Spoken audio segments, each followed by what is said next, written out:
ಕೃಷಿ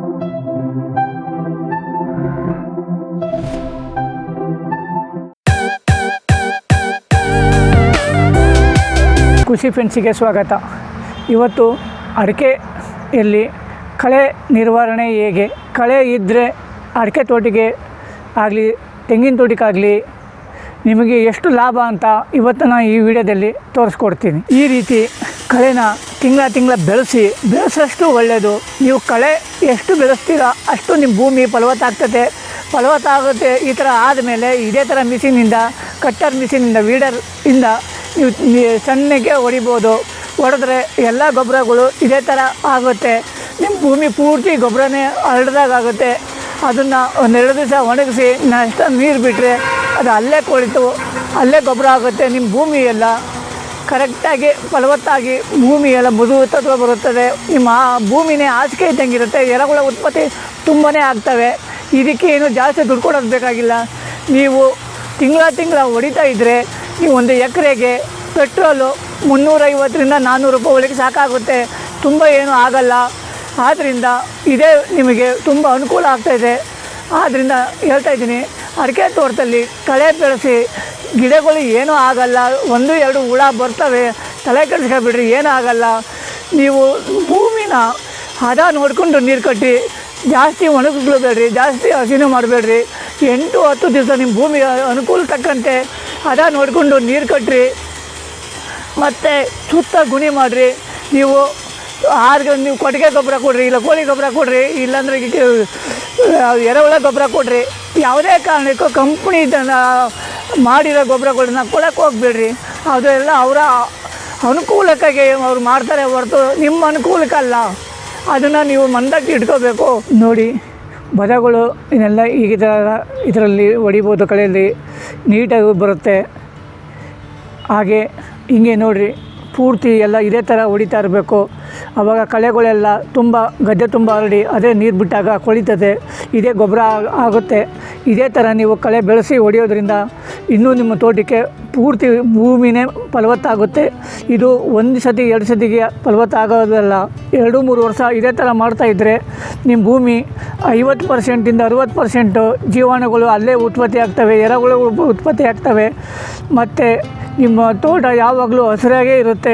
ಬೇಸಿಗೆ ಬರಲಿ, ಮಳೆ ಬರಲಿ, ಯಾವಾಗಲೇ ಬರಲಿ ಹಸಿರು ಬಿಟ್ಟು ಬರಲ್ಲ. ಮತ್ತು ನಿಮ್ಮ ಗಿಣ್ಣುಗಳನ್ನು ಸಹ ಇರುತ್ತೆ, ಗಿಣ್ಣು ಸಹ ಸಣ್ಣದಾಗಿರುತ್ತೆ. ಮತ್ತು ಇದರಲ್ಲಿ ಅರ್ಧ ಗೊಬ್ಬರನ ಇದೇ ಉತ್ಪತ್ತಿ ಮಾಡೋದ್ರಿಂದ ನೀವು ಗೊಬ್ಬರ ಕೊಡೋದ್ರಲ್ಲಿ ಸ್ವಲ್ಪ ಕಡಿಮೆ ಮಾಡ್ಬೋದು. ಮತ್ತು ಯಾವುದೇ ಕಂಪ್ನಿಯ ಗೊಬ್ಬರಗಳಾಗಲಿ ನೀವು ತಗೋಬೇಡ್ರಿ, ಲಿಕ್ವಿಡ್ ಆಗಲಿ ತಗೋಬೇಡ್ರಿ. ನೀವು ಈ ಥರ ಮಾಡೋದ್ರಿಂದ ತುಂಬ ಅನುಕೂಲ ಆಗ್ತಾಯಿದೆ. ಎಲ್ಲ ಕೂಡ ಕಂಪ್ನಿ ಗೊಬ್ಬರಗಳಿಗಿಂತಲೂ ಇದು ಹೆಚ್ಚಿನ ಮಹತ್ವವನ್ನು ಪಡೆದಿರುತ್ತದೆ. ಆದರೆ ನೀವು ಕಳೆಗಳನ್ನು ಬೆಳೆಸಬೇಕು, ಆಮೇಲೆ ಕಟ್ ಮಾಡಬೇಕು. ಕಟ್ ಮಾಡಿ ಒಂದು 2-3 ದಿವಸ ಆದಮೇಲೆ ನೀರು ಬಿಡ್ರಿ, ಕೊಳೆತು ಅಲ್ಲೇ ಗೊಬ್ಬರ ಆಗುತ್ತೆ.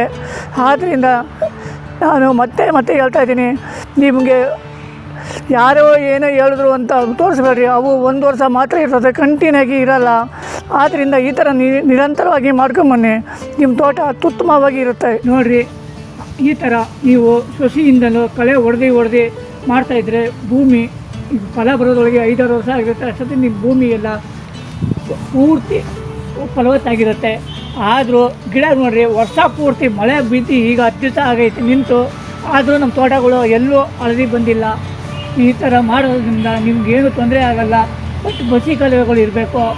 ಮತ್ತು ನಿಮಗೆ ಹುಳ ಹುಟ್ಟಗಳು ಬಂದಾಗ ಬರುತ್ತೆ. ಈ ಥರ ಏನೂ ತೊಂದರೆ ಇಲ್ಲ. ಸಣ್ಣ ಚುಕ್ಕಿಗಳು ಬಂದರೂ ಏನೂ ಒಂದು ತಲೆ ಕೆಡಿಸ್ಕೊಬಿಡ್ರಿ, ಅದೆಲ್ಲ ಏನೂ ಆಗಲ್ಲ. ಮತ್ತು ನಿಮಗೆ ಅನುಮಾನ ಇದ್ದರೆ ಸಗಣಿನ ಇಲ್ಲ ಗಂಜಲನ ಸ್ಪ್ರೇ ಮಾಡಿರಿ ಸಾಕು. ಯಾವ ಔಷಧಿನೂ ಬೇಡ. ಎಲ್ಲ ಸ್ಪ್ರೇ ಮಾಡಿದ್ರೆ ಯಾವುದೇ ಕಾರಣಕ್ಕೂ ಹುಳಗಳು ಗಿಡದ ಮೇಲೆ ಹತ್ತಲ್ಲ. ಇಲ್ಲ ಅಂದರೆ ಕೋಳಿ ಗೊಬ್ಬರ 1 ದಿವಸ ನೆನೆಸಿ, 2 ದಿವಸ ನೆನೆಸಿ, ಅದನ್ನೇ 1 ಲೀಟ್ರನ್ನ ದಪ್ಪಕ್ಕೆ ಹಾಕಿ ಒಂದು ಸ್ಪ್ರೇ ಮಾಡಿರಿ. ಯಾವುದೇ ಕಾರಣಕ್ಕೂ ಯಾವುದೇ ಇದು ಹುಳನೂ ಗಿಡದ ಮೇಲೆ ಬರೋಲ್ಲ. ಇದಕ್ಕೆಲ್ಲ ಏನು ಔಷಧಿ ಆಗಲಿ ಏನೂ ಬೇಡ ಅನಿಸುತ್ತೆ. ಈ ಥರ ಮಾಡಿ ನನ್ನ ಅನುಭವದಿಂದ ಹೇಳ್ತಾಯಿದ್ದೀನಿ. ನಿಮಗೆ ಈ ಥರ ಮಾಡಿದ್ರೆ ತುಂಬ ಫಲ ಚೆನ್ನಾಗಿ ಬರುತ್ತೆ. ಫಲನ ಎಕರೆಗೆ 80ರಿಂದ 100 ತನಕ ನಾನು ಗ್ಯಾರಂಟಿ ಕೊಡ್ತೀನಿ. ಬಟ್ ನೀವು ಸಸಿಯಿಂದನೂ 5-6 ವರ್ಷ ಇದೇ ಥರ ಕಳೆ ಹೊಡೆದ್ರೆ, ಈಗ ನಿಮ್ಮದು ಕಳೆ ಹೊಡೆದು ತೋಟ ಮಾಡಿದ್ರೆ ತುಂಬ ಚೆನ್ನಾಗಿ ಬರುತ್ತೆ.